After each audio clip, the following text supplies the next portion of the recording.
After being missing in action for several weeks, Florida's Republican Governor Ron DeSantis finally resurfaced this week.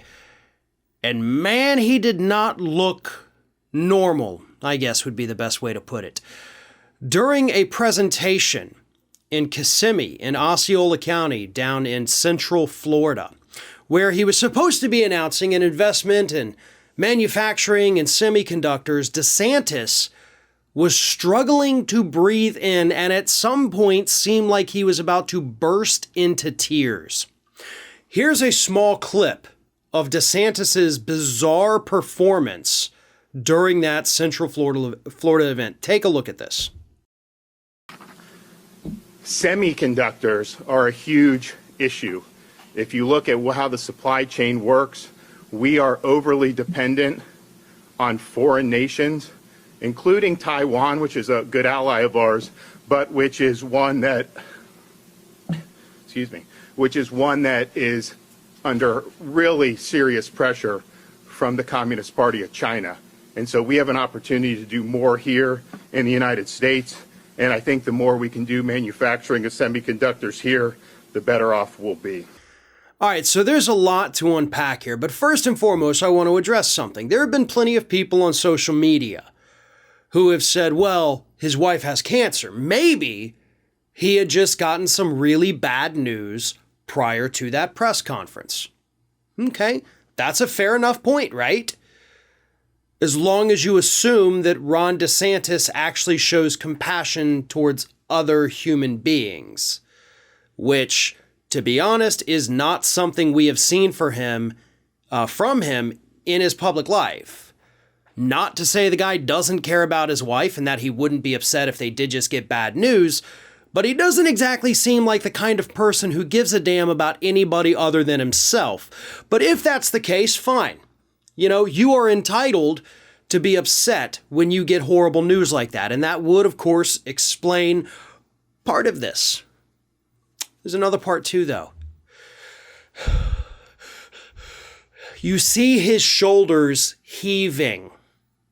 As somebody who grew up with very severe asthma, under control now, unless I get a cold or sinus infection, something like that, but I know that look. I know that feeling. Those who've also suffered from any kind of respiratory distress understand what it feels like, but more importantly, what it looks and sounds like.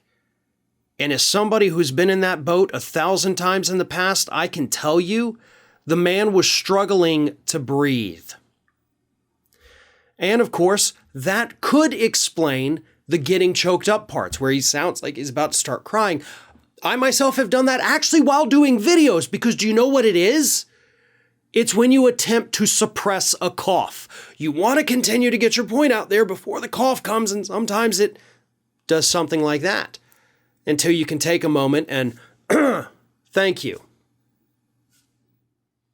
Now, speculation, of course, is growing that this appearance, coupled with his 2 weeks of no appearances, could be indicative that the man had COVID. According to reports, even though this administration here in Florida has been very secretive about his vaccination status, it's been reported that he did in fact receive the Johnson & Johnson vaccine. The single dose reports do not mention anything about a booster. So if that is in fact all that he got, and the Johnson & Johnson, the studies show that it's probably the least effective out of the three big ones, COVID is a real possibility.